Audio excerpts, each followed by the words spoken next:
There we go. Ta-da! Welcome. Ta-ta. We are live. Welcome to. We are live. Hang on. Yes. Yes. I just pinch myself to make sure it's true. I got to make sure it's the day before Halloween, so therefore, I got to make sure. Got to confirm. But yeah, welcome to the Power of You. That is Blaine Bartlett. He is Blaine, and he is Doland. Doland White. The what's the word I would use here? The indefatigable Doland White. Indubitable. Yes, $2 words. They got indubitably. Yes, and welcome to Power of You. This is fun. This is going to be an interesting one. This is number 2 in a 3-part series that we're doing right now on how do you scale your organization, and not just linearly and incrementally scale it, but how do you pop it? It's a pop-up. How do you make it big? 10x it, not just kind of ho-hum it. Right. That's what we're looking at here. Yeah. And then what do you do with it once you got it? Yeah, tiger by the tail. Yeah. It's one thing to do that. Yeah, which is, and I love that the how-to part, because that's important. And we're obviously spend time in that, but it's that second piece of, okay, you got it now. Well, how do you sustain this? Be careful what you ask for, because when you start doing some of the stuff we're talking about, you're going to find you do have a much different organization on your hands than you started with. Oh, yeah, radically different group of people. So, which is kind of cool, actually. Yeah, that is. It would be a lot easier without people, but you kind of can't do it without people. Yes, it would. One way or the other. So this is such a great topic, because I do think, we've done so many of these power reviews. One of the challenges I think, Blaine, is, and I love spending time in this, because we've talked about scale from the word of scale, right? And this, between last week's episode and this week and next week, it really is. So what do you do? How do you do it? Yep. And that's what we're working at. Yeah, our mastermind program addresses that. I mean, we'll spend a full year with folks in that mastermind program looking literally at both the capacity, but also the domains that need to be developed in order to effectively scale and hold that scaling over the long term. Right. So that's just a shameless plug for the mastermind. Check it out. Check it out, because we're going to be launching 2 new ones next year. But that's neither here nor there at this point in time. That's a full 4 months away. Yeah. Okay. Yeah. That's sometimes in industry, that's a lifetime, but it'll be here tomorrow. Okay. So as well as the aliens, they'll be here tomorrow too. So there you go. So part 2, raising the floor. Yep. Part 1 was setting the frame, kind of what's the focal point? If not just, and like I mentioned, not just an incremental, let's do a linear. We did it this 10% last year. We'll do 15% this year. Now we're talking about a 10x bump. I mean, just kind of like, what the hell were we thinking when we decided to do this? Right. That's sort of a thing where you wake up in the middle of the night and you're sweating. It's kind of like, God. Yeah. We said we're going to do this. And whoa. And now what? And now what? And now it's like your comment earlier about careful for what you wish for. Yep. For what, because you can do this. You can 10x your business. You can do these things. It is possible. And it's not for everybody. I mean, candidly. I mean, if you've got a lifestyle business, the squeeze may not be worth the juice, or the juice may not be worth the squeeze, however that would shake out. If the business is supporting your lifestyle and all of a sudden you're starting to scale this thing and it's a 10x, that's a full-time commitment. Right. That's a full-time commitment.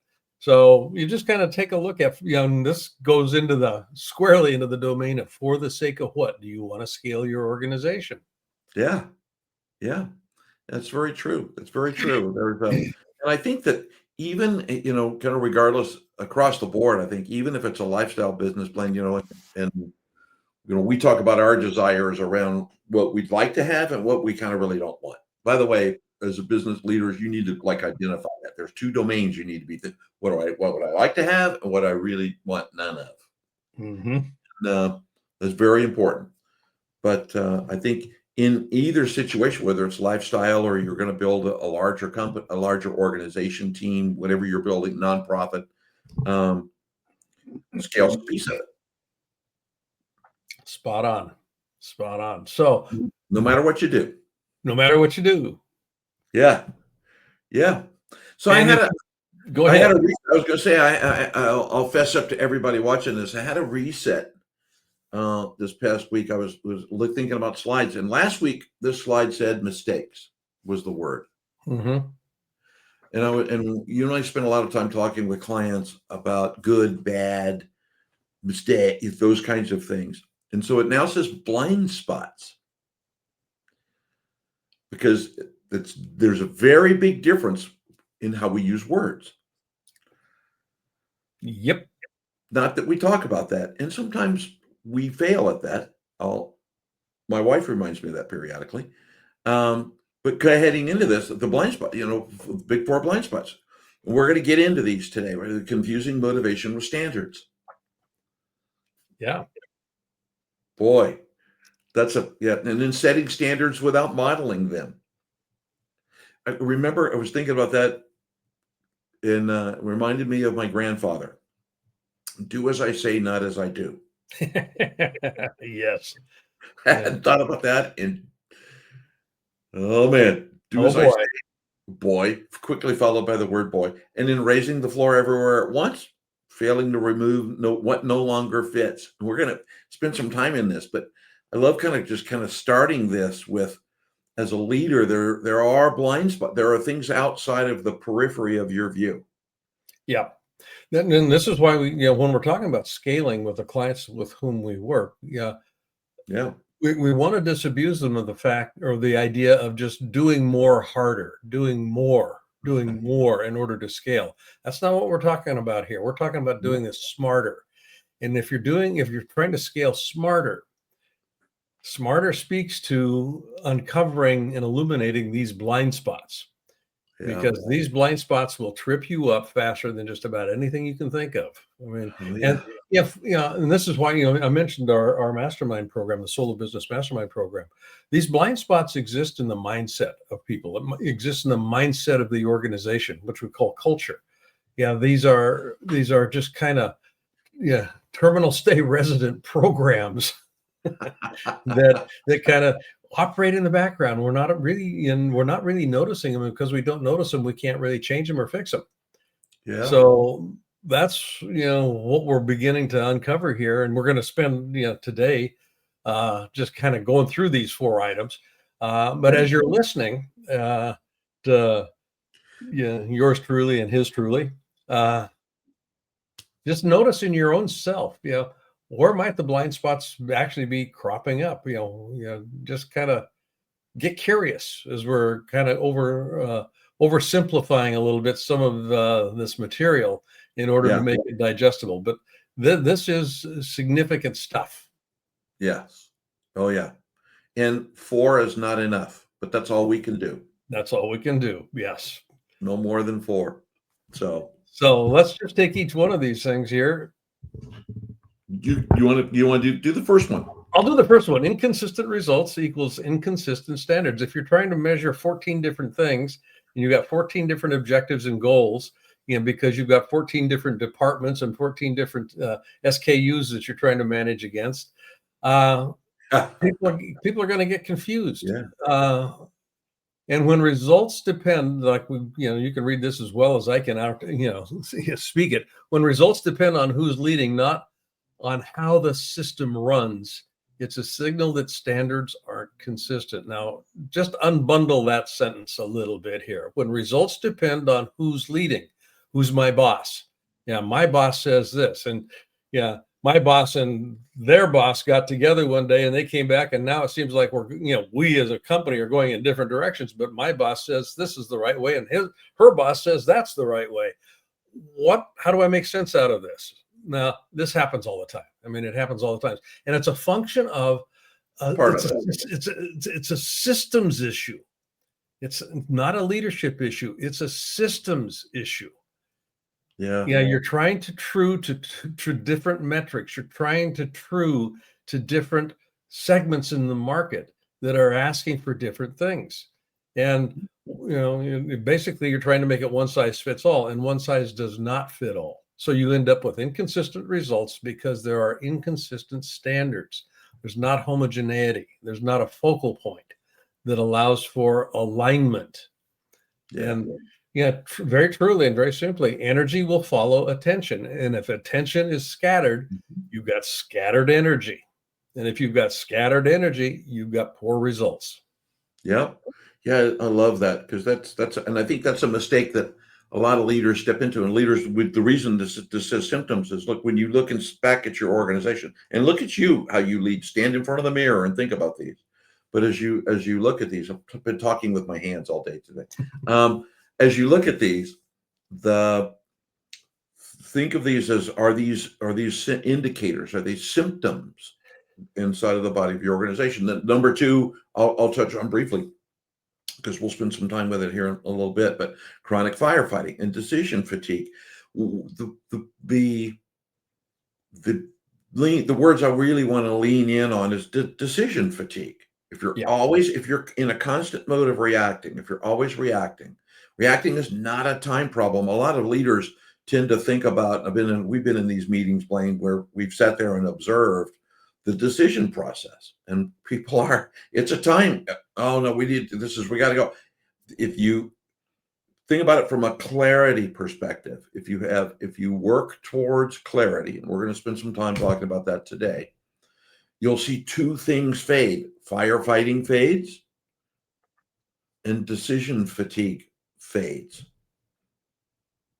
And they're supported by, as Blaine was leaning in on point number one, systems. Yep. Yeah, your decision-making system, the way that you curate focus, and I mean curate focus. Yeah, that's an ongoing process here. That's a good term. Squirrel. The system, the people in the system will get distracted unless you are actually paying attention. Attention will follow energy again. Oh yeah. Or energy will follow attention, I should say more precisely here. Yeah. This is, it's a clarity problem. It is a clarity issue. Who are we? What are we paying attention to? What place are we playing in? How do we win in this area? We're going to cover all this in a little bit here.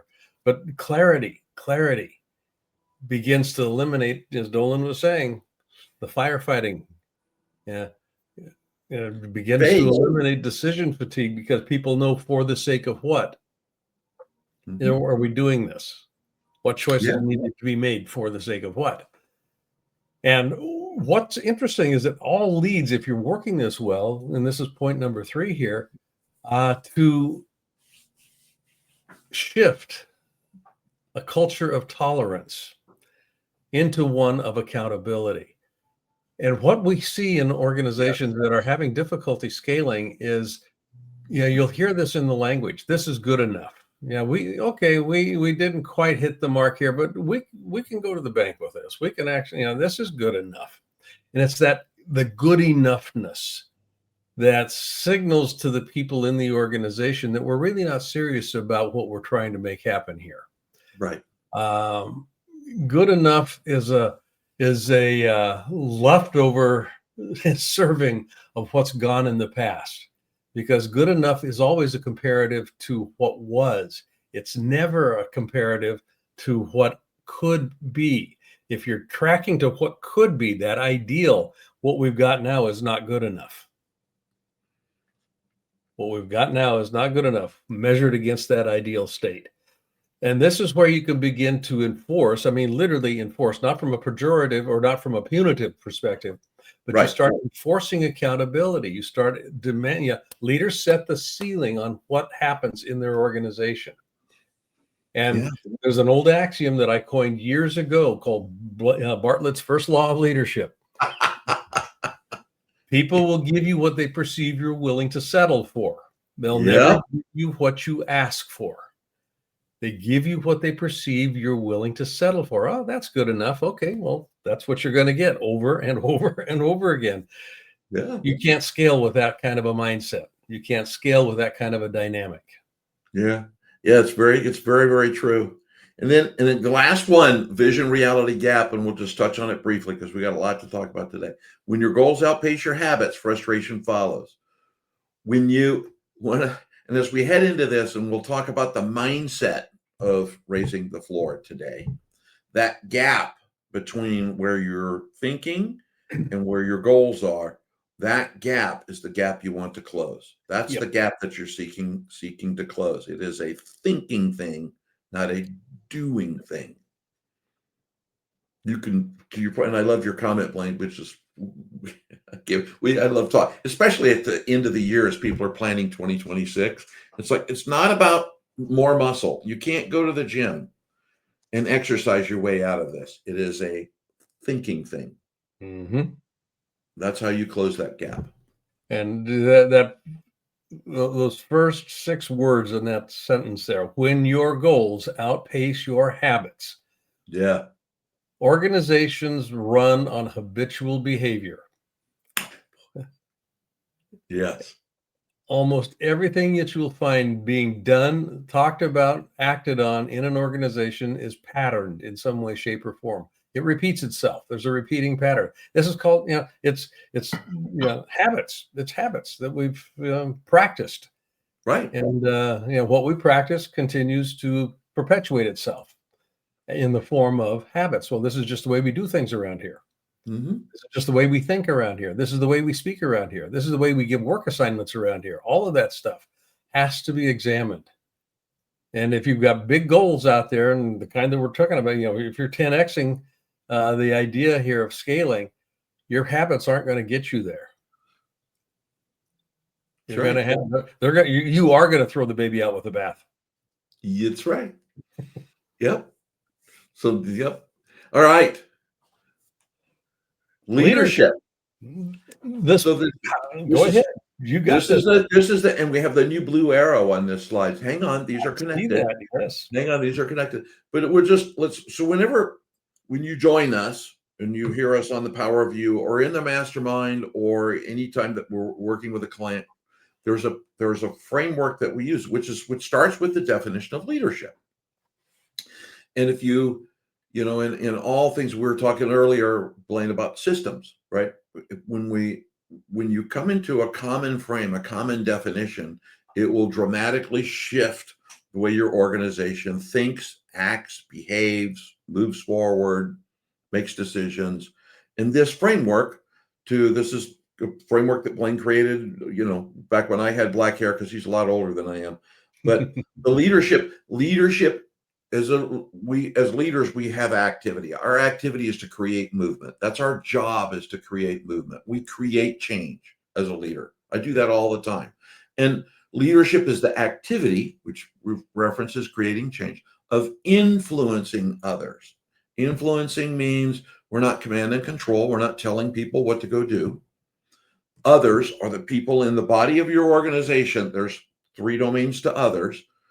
There's your team in the organization, there are your clients, and there are your events. So you're influencing across multiple domains because you're leading people through that. And it doesn't end just inside your organization.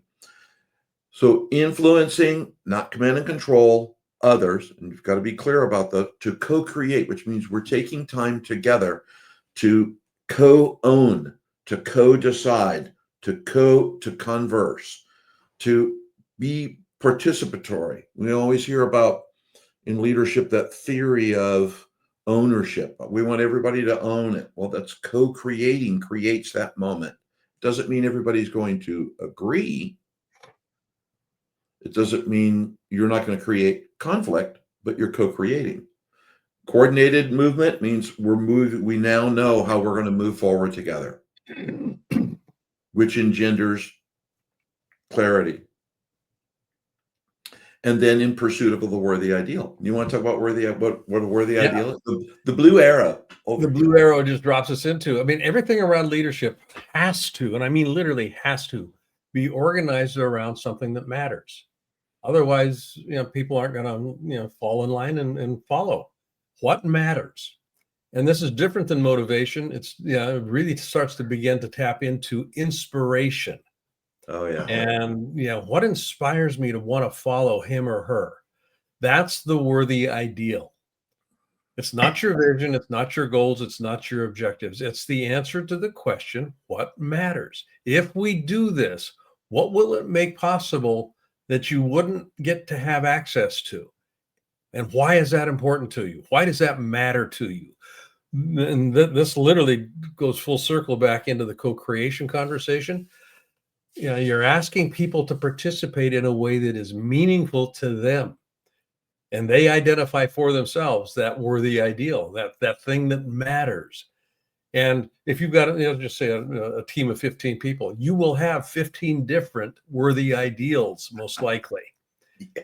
But they're all organized under the banner of this goal, this ideal that you're striving for. Yeah. But if you can't parse it down to what matters to the individuals, and then start ramping it back up, what matters to the team, and then why does this matter to the organization? So it's a fluid piece. And you have to have the continual conversations about this so that people can land on it. The pursuit of a worthy ideal, it doesn't mean the achievement, it means the pursuit of the worthy ideal. That's what we're looking to achieve here. And when you have that in place, now you have something that people can stand on as you start 10xing your organization, as you start scaling. Right. In ways that you've never dreamed possible, because this worthy ideal ideally will take the form of something you think is impossible to achieve. Yes. Like when we started this session here, 10% increase is not a worthy ideal. It might be a nice to have sort of a thing, but it's certainly not inspirational. 10%, I can do a 10% increase in my sleep. There's no inspiration there. A worthy ideal is inspirational. It gets me up out of bed in the morning. It gets my juices moving. I mean, that's what we're looking for here. And that's what you need to have in order to be able to scale in the way that we're looking at scaling. It's not, again, a 10%, a 15% increase in net revenue or market share or whatever it might be. That's not the worthy ideal. It's something much more fungible than that. Yeah. And I love that. So leaders, as you just pause before we move on to the conversation about raising the floor, but as you look at this slide and grab a screen grab or come back and take notes or listen to the transcript, but as you do this, in particularly as you are thinking about how do I successfully move my organization from 2025 to 2026, how do I do that? You're going to get caught up in a lot of the hubbub of vision, strategy, tactics. And in that hubbub, you lose the worthy ideal. Yep. And the worthy ideal is your true north. That's where you're going. That is where you're going. Vision, strategy, and tactics change. The worthy ideal remains inspirational, and the inspirational maintains focus. Spot on. There you go. I love this quote. Yeah. Don't lower your expectations to meet your performance. Raise your level of performance to meet your expectations. And since we're leaning in on raising the floor, and I love that people will give you what they perceive you're willing to accept. Absolutely. To paraphrase, don't lower your expectations to meet that performance.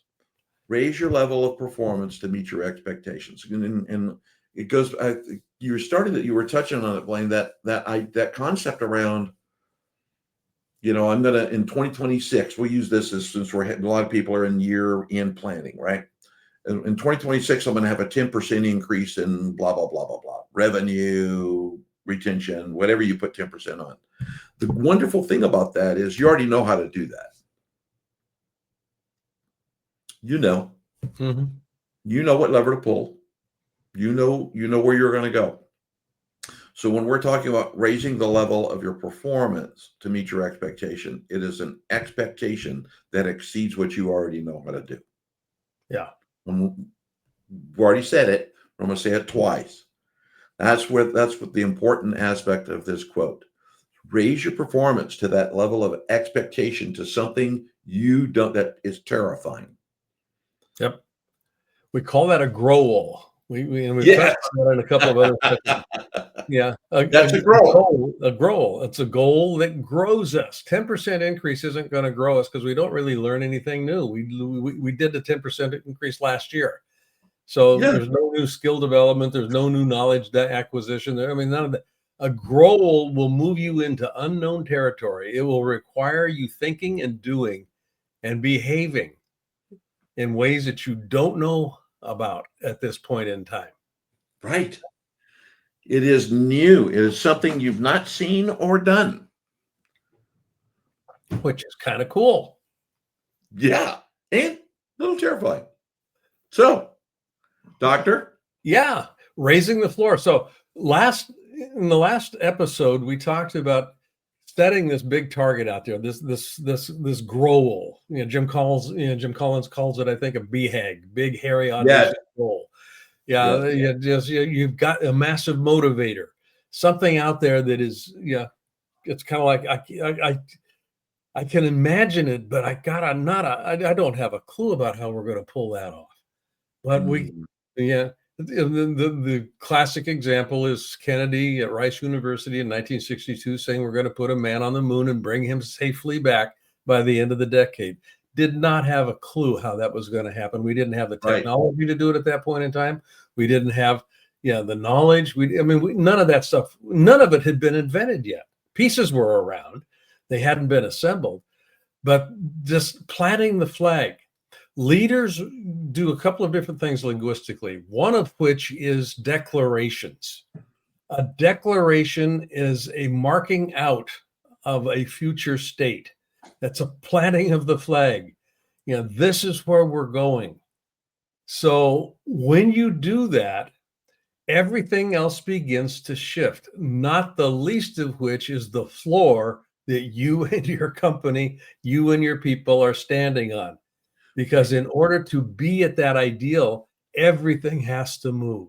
And the stuff that you're doing today is not going to contribute to that being realized.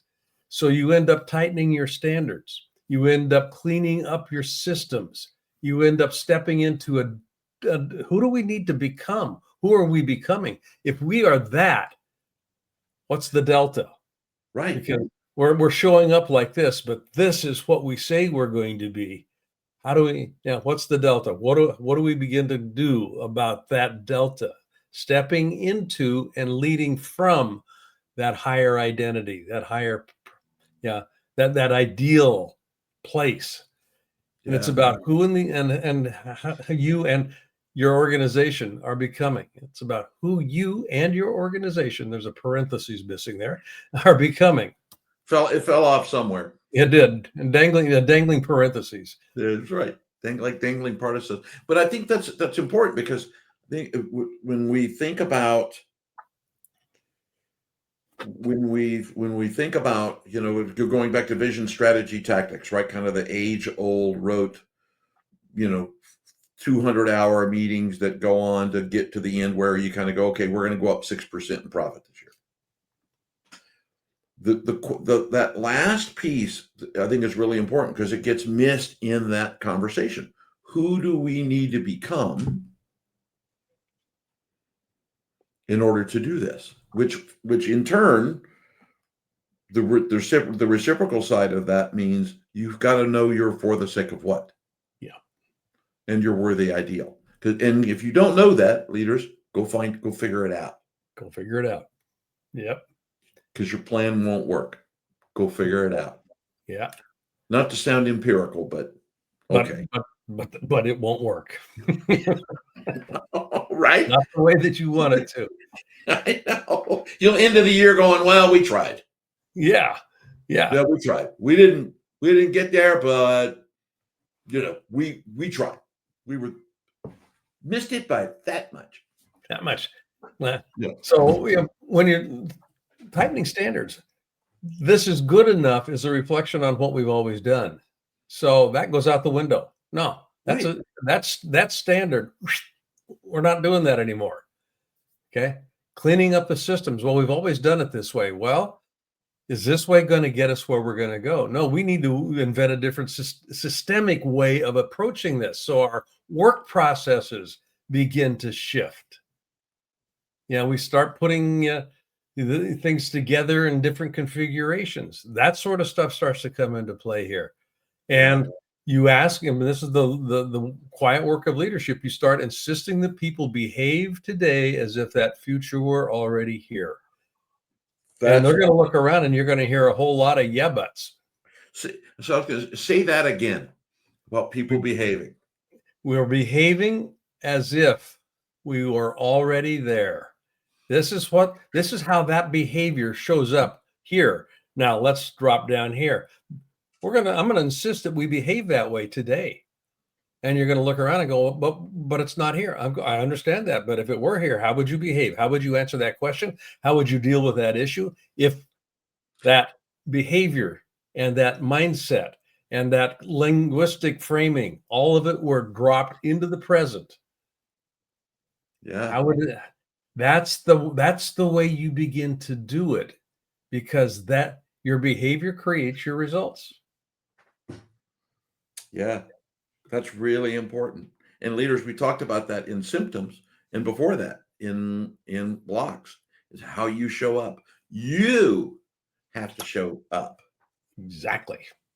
As that. People give you what they perceive you're willing to settle for. Yeah. So raising the floor. So we're gonna go, and that's why it's raising, period. The floor in action. So raising is this is what we're doing, but let's talk about the floor. The very first thing, we've leaned into this, which is raise your default behavior. If you expect breakthrough results, but your daily standard is just good enough, you're going to cap your growth. And we've leaned a little bit in on this already, but one of the things that there is, and Blaine and I teach on this, which is your leaders as a little hint in the mornings when you're doing that. And this is a good habit to start with your I am. Declare who you are. It's an amazing thing that when we declare, one of the things that happens when we declare who we are, becoming that is less of an act. The declaration is the hard act. I am confident. I am leading a team that is running a blah, blah, blah. Use that declaration. This is who I am, and precede it with the words, I am. We could get into spiritual terms around what that means, but precede it with those two words. When you're thinking about it, about your team, right? And you can't accomplish breakthrough results without you accomplishing a breakthrough result to start with. Exactly. And when you do your one-on-ones with your team, ask your teams, who are you? That's a really interesting question to ask a member of your team. Who did you show up as this week? Not what did you do or get done, but who did you show up as? Mm-hmm. The first time you do that, the answer will be crickets. Yep. Because that's not a normal, what? I showed up as, well, I wore my kilt. But I don't think that's what you're asking. Could be. Could be. Doctor? Yeah. So when just kind of riff on that or pick up on that question, who did you show up as today? That question, who did we show up as today? This is what we would be showing up as if this future state were realized. How did we show up today? So that you begin to isolate behavior and thinking and conversational dynamics, habits. You begin to identify the patterned ways that people show up. And that's a way that you begin to identify what no longer belongs here. Yes. So when you're raising the floor in action, what you're actually in large part doing is eliminating things that don't actually serve the achievement of that worthy ideal, that objective, that goal that we're moving towards, that scaling dynamic. So it means removing tasks, habits, clients. This is a hard one. Clients, that are not the kind of client that this new state actually suggests that we're going to be serving. Right. We're serving clients down here that meet a certain criteria set. This level, completely different client dynamic, potentially. So that delta between what is and what we're aspiring to, we will likely have to let go some clients. How do we do that well? Okay. We may have products that are marginal producers in a revenue sense. They've got maybe a squeaky margin, but they no longer serve where we're going. And particularly if you've got 14,000 different SKUs out there, if you're a manufacturing company or a service provider, you got all these different products, you may want to find a way to bring them back in. Yeah. Which revolves around the question, who are we? Yeah. Who are we as we're serving this goal, this goal? Who are we? Yeah. Okay? This is a differentiator. I only had to chuckle because that was a conversation I had with a gentleman that's the CEO this week, and ended up helping him think through the decision of closing down one of his businesses. Yep. This is who you are not. And you are not serving your clients, your employees, anybody by doing this. So what are you going to do? Obviously, closing it down means he's going to do some M&A stuff. But anyway, but that's the hardest part is the no. Yep. It is that ability to focus and be confident in your focus and clarity. You may find legacy products that you've had on your portfolio for years no longer make sense. Very, very, very, very well. Very well. Standards and systems become non-negotiable. I love this one. Having walked many miles in the shoes. You have been in this place a number of times. Yeah. When you're raising the floor, one of the things that's really important is there's this idea of, and I'll talk about optimal just for a moment. Optimal means we kind of sort of do it. So we kind of sort of, do it, but I'm really in a hurry. So I'm only going to do like the first, 2 things of the 10-part thing. What was optimal, and you have to identify those things. But what was optimal becomes mandatory. You mean optional? Optional. Yeah. Yeah. Sorry. I'm not reading the slide. I'm looking at you. So option. Thank you. Dun, dun, dun. So, but as part of that, let's go back to, and we'll use the word optional. But what was optional has to become mandatory. Because now that system, we talked earlier about, and this is really important because as you raise the floor, clarity is currency. Mm-hmm. It becomes the currency of the culture of your organization. Clarity is currency. And in order to do that, those legacy optional systems have to move them to mandatory. Don't skip a step. The old days was don't skip a step. Yep. Don't skip a step. There's a reason the steps exist. It's like pre-flight checklist before taking off in your plane. Exactly. Don't forget to go see if the ailerons move. Yeah. Don't go do that. Don't forget to check the fuel quality. Yeah. Don't do that. Don't go looking. Don't forget to see if you've got oil in the plane. Do those things. Those steps prevent you from crashing.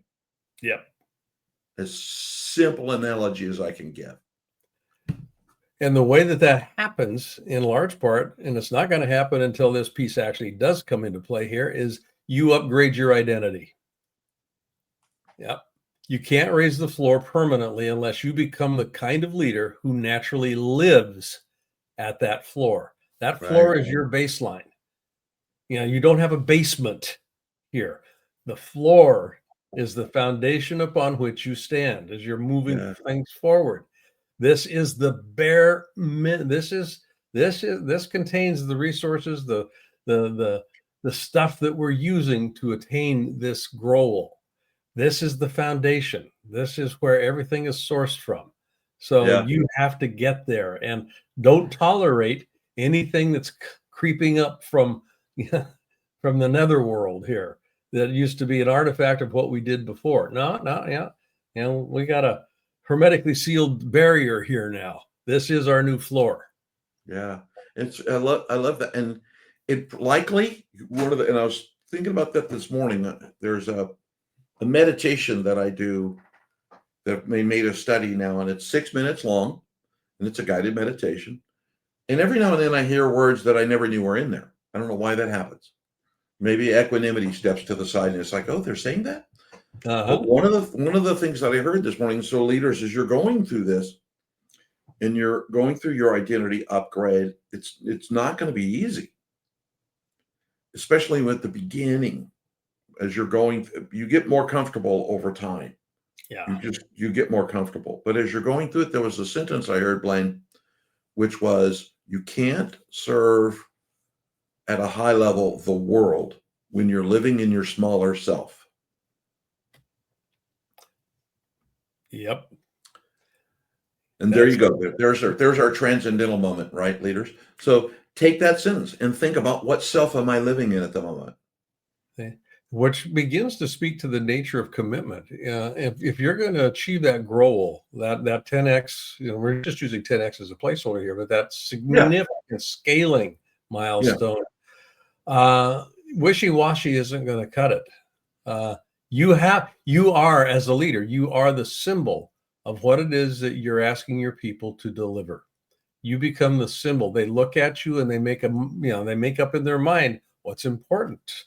They watch and they go, I guess, actions and words, they match here. I guess we better pay attention to that. And that has to do with the nature of commitment.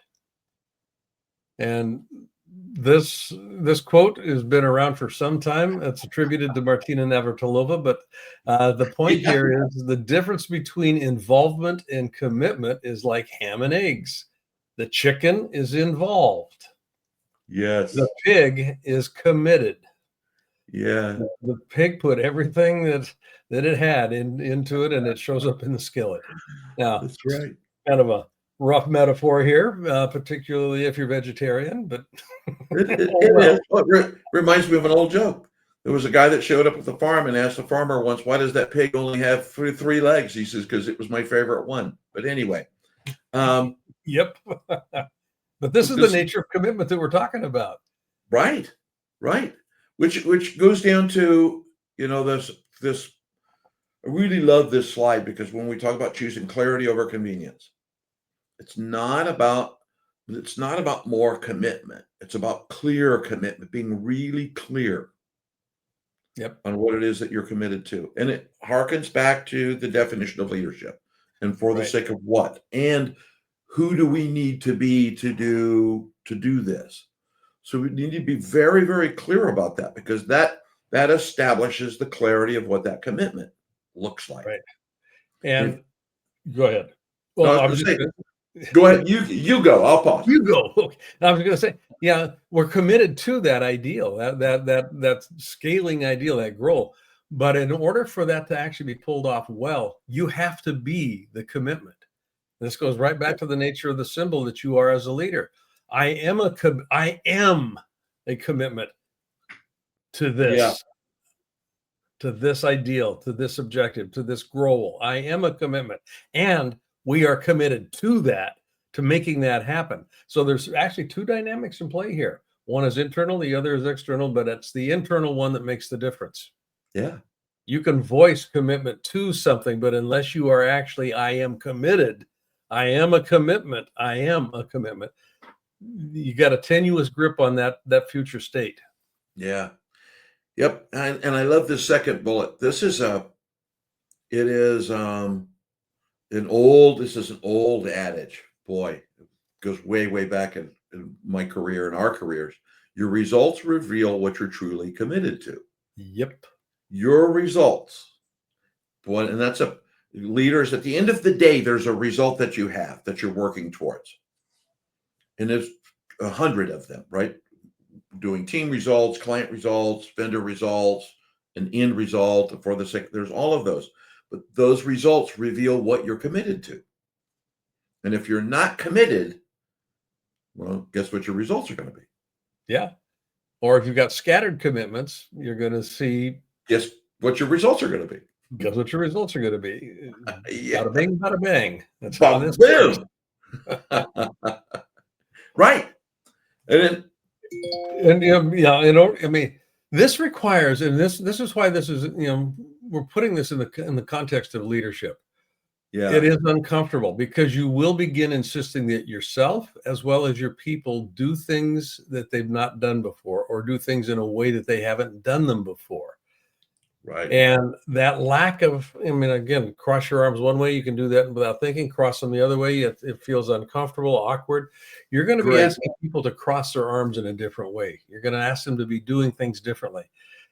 Over time, that becomes freeing because you're adding behavioral flexibility into the system. Mm-hmm. You're broadening what's possible at that point in time. And right along with that is you can't change what you won't confront. So when people start pushing back and go, yeah, but you go, no, I understand. Yeah. And I'm going to insist that we behave today, think today, speak today, as if that result were already present. Yeah. Because it is already present. We just haven't arrived yet. Right. And what you're engaged in now is the process of arriving. And you're shedding baggage that doesn't belong. You're taking on new things that you never thought that you needed to have for that trip. And that won't be revealed until you're down the road. It's kind of like, I didn't know we needed that. Well, let's go get that. Yeah. All of that stuff starts coming into play here, but you have to be willing to confront it, to call the ball. Yeah. I think that's powerful. If you think of all of those together, right? And particularly with clarity, it is going to make you uncomfortable. But as the leader, at the end of the day, you have to be willing to confront it, which means you stand at the gateway of fear. Mm-hmm. You stand at the gateway of other people's opinions. You stand at the gateway of imposter syndrome. You stand at the gateway of, there's many gateways in that. But you have to get comfortable and confront it. If you don't get comfortable and confront it, you can't change it. Yeah. You can't. So how do you get comfortable? Just by becoming clear. Clarity generates a sense of intimacy, and with that intimacy comes familiarity, and with that comes some sense of safety. So you can't manufacture that safety. You have to step into that unknown space in order to become familiar with it. Yeah. Yeah. You know where you're going, or at least you're just not there yet. So you start filtering faster. Yeah. The idea here is not what went wrong. You start looking for patterns.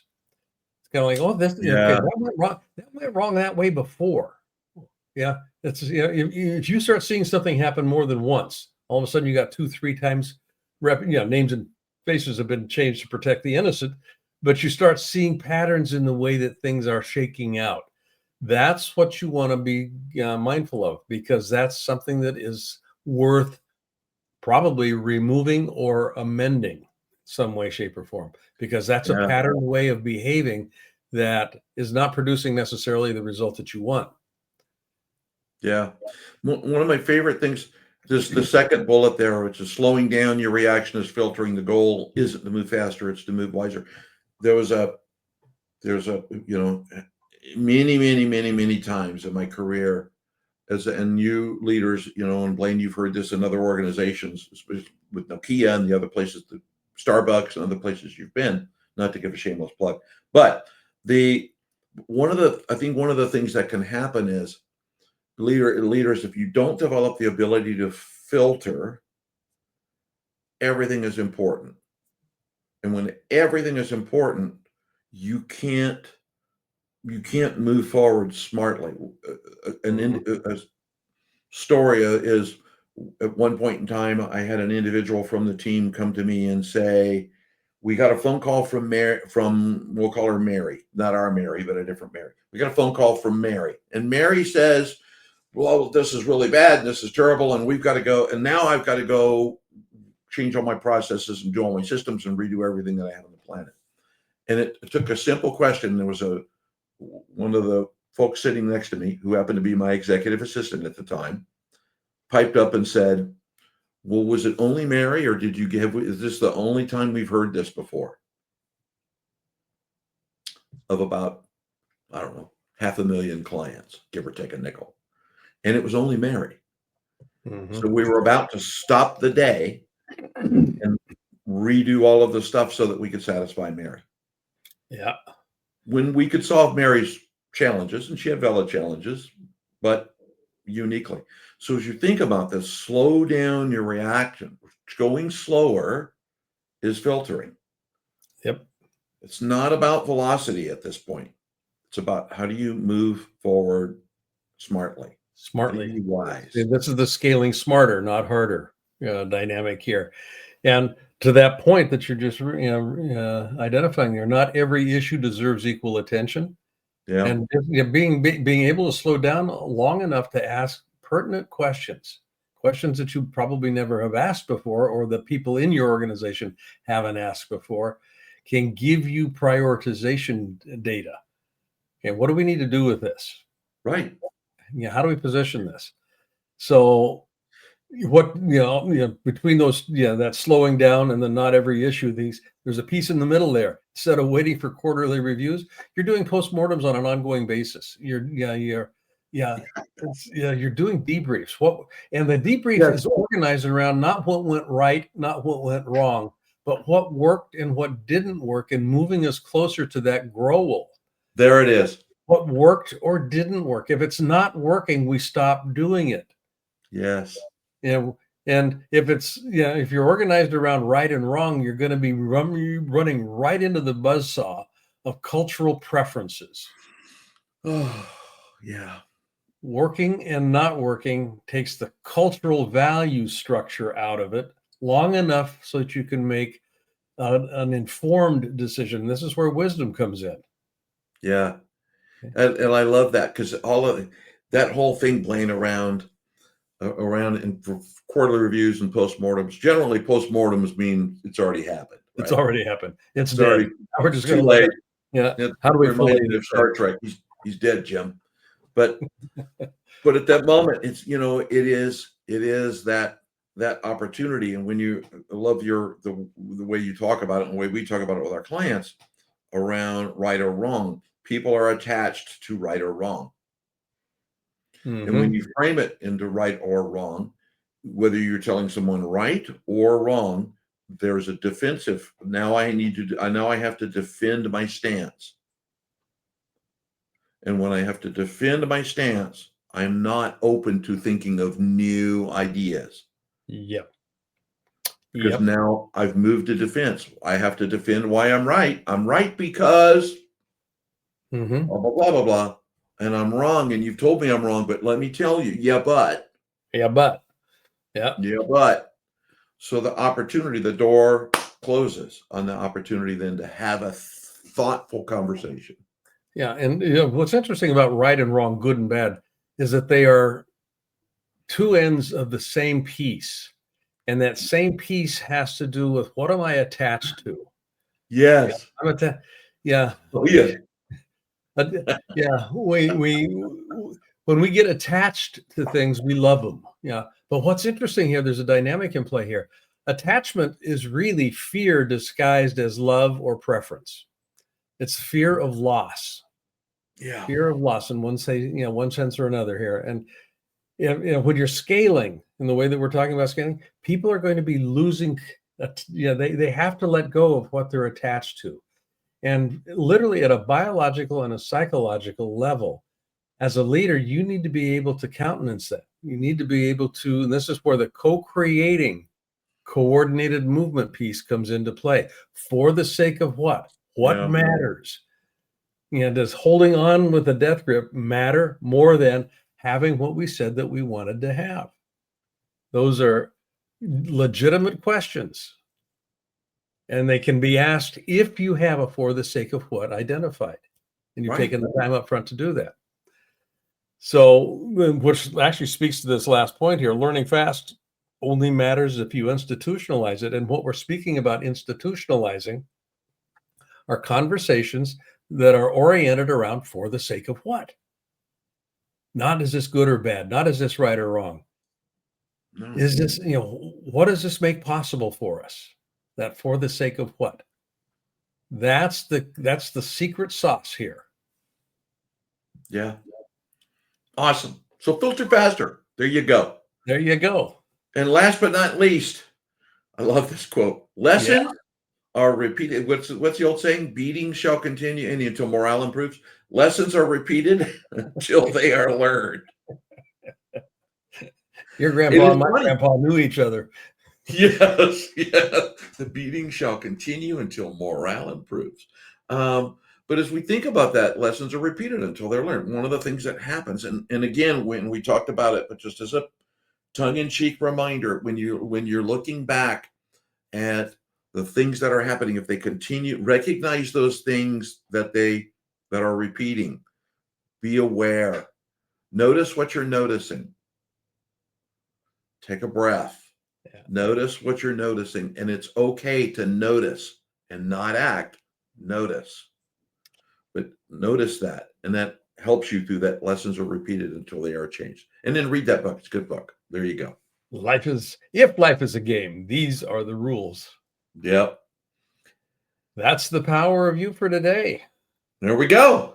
Number 2 of a 3-part series on how do you dramatically scale your organization. Not incrementally, not in a linear sort of a way, but quantum scaling. From here, a phase shift. Completely different frequency, completely different vibrational quality, completely different look and feel. Yeah. You just do it, and you can do it in a short time frame if you know what you're doing. If you know what you're doing. You would be surprised. Do everything we told you. We guarantee success. There you go. Exactly. On that note, get in touch with us. I mean, there's a way for you. I mean, you're watching this either on LinkedIn or Instagram or well, not on YouTube, but Facebook. Yeah, all the regular channels. So you have access to either Doland or myself. And if you got questions about any of the stuff that we're talking about here, just send us a message, and we'll set up a meeting, and we'll have a conversation about how do you implement this? How do you work with us?